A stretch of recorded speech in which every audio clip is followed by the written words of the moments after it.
करते, साथ साथ लेके नहीं चलते, इसको एक सेंट्रिस्ट रियासत के तौर पे, इसको एक अथॉरिटेरियन रोल या सेंट्रिस्ट या कौमी रियासत के तौर पे लेके चलना चाहते हैं तो ये रियासत नहीं चल सकती।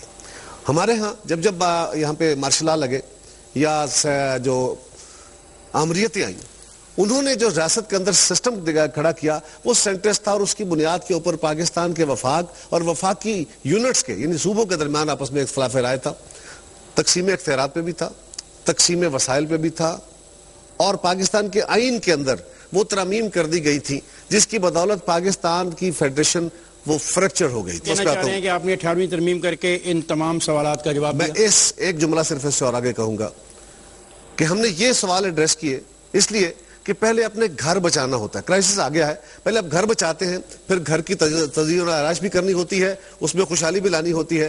लेकिन एक बात मैं आपसे जरूर कहूंगा कि जब हमारी हुकूमत आई, किसी को एवेल्यूएट करने के लिए भी जरूरी है कि जब गवर्नमेंट हमारी आती है तो पाकिस्तान का नंबर 1 क्वेश्चन क्या था? क्या पाकिस्तान का नंबर 1 क्वेश्चन महंगाई था? क्या पाकिस्तान का नंबर 1 क्वेश्चन लाकानूनियत था, बेरोजगारी था?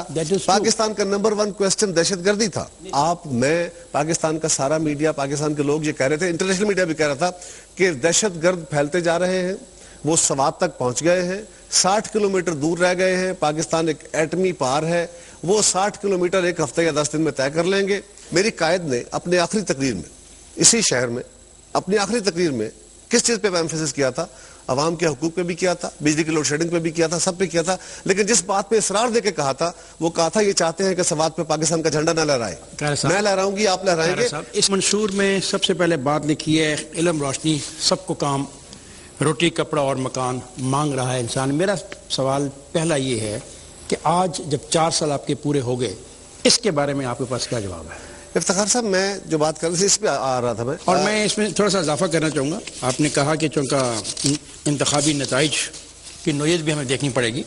मैं ये सवाल करना चाहूँगा कि दुनिया में मखलूत हुकूमतें चलती हैं लेकिन उनका कम अज़ कम कोई मुश्तरका एजेंडा होता है। ये हैरान कुन बात है कि पाकिस्तान पीपल्स पार्टी और MKM का मुश्तरका एजेंडा मेरे लम्हे नहीं। ये हैरान कुन बात है कि पाकिस्तान पीपल्स पार्टी और पाकिस्तान मुस्लिम लीग काफ का मुश्तरका एजेंडा मेरे लम्हे नहीं। ये हैरान कुन बात है कि ANP का और आपका मुश्तरका कम से कम क्या एजेंडा हमारे लम्हे नहीं है, क्योंकि दुनिया में मखलूत हुकूमतें चलती हैं लेकिन मिनिमम एजेंडे के ऊपर चलती हैं। अगर कोई मिनिमम एजेंडा था आपके दरमियान तो वो कहाँ है, क्या था? इफ्तिखार साहब, मैंने पहले भी गुजारिश की, हमारी भी ये कोशिश और ख्वाहिश थी कि हमारी अपनी पार्टी की गवर्नमेंट आ जाए। जब गवर्नमेंटें आपकी अपनी नहीं रहती बल्कि आपको कोalition गवर्नमेंट बनानी पड़ती है, जिसका रिवाज हमारे रीजन में बहुत है, हिंदुस्तान में भी बनी है, बाकी ममालिक में भी, वहां पे आपको कंप्रोमाइजेस करने पड़ते हैं, एडजस्टमेंट्स करनी पड़ती है और ये कोई बुरा काम नहीं है। नहीं, बुरा काम नहीं है। मैं उस पर अर्ज करने लगा, ये कोई बाकायदा बैठ के कोई डॉक्यूमेंट साइन नहीं होते कि हमारा अब ये मंशूर होते हैं। कोई दुनिया का ऐसा डॉक्यूमेंट नहीं है जो कांग्रेस के और कम्युनिस्ट पार्टी ऑफ इंडिया के दरमियान साइन हुआ था। होते हैं। मैं अर्ज करता हूं, मुझे भी पता उनका। मैं सिर्फ ये गुजारिश करने लगा हूं कि उन डॉक्यूमेंट्स की हैसियत ये होती है कि आपका एक म्यूचुअल एग्रीमेंट होता है कि ये हमारे broader issues. What was your mutual agreement with Pakistan Muslim league Nawaz?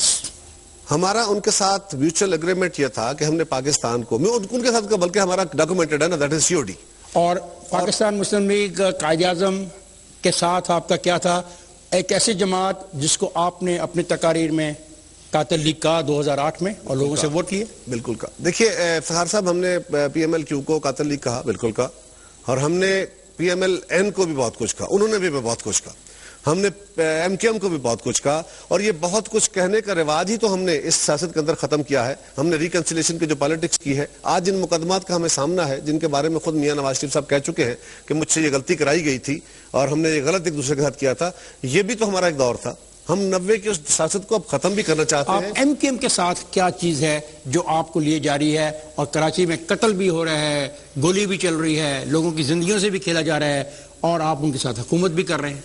Iftikhar साहब, जब हमने सिंध में आपका अपना जो गढ़ है लियारी, उसमें आपको अब नुकसान भी हो रहा है, पॉलिटिकली भी आपको नुकसान हो रहा है। देखिए इफ्तिखार साहब, बात यह है, यही हमारा स्ट्रेंथ भी है, जिसको आप हमारी कमजोरी करें, हमारी स्ट्रेंथ भी है। कैसे? मैं बताता हूं उसको। सवाल यह है कि हमारा PMLQ के साथ क्यों इत्तेफाक राय हुआ? सिस्टम नहीं चल रहा, सिस्टम कोलैप्स होने लगा था। कैसे?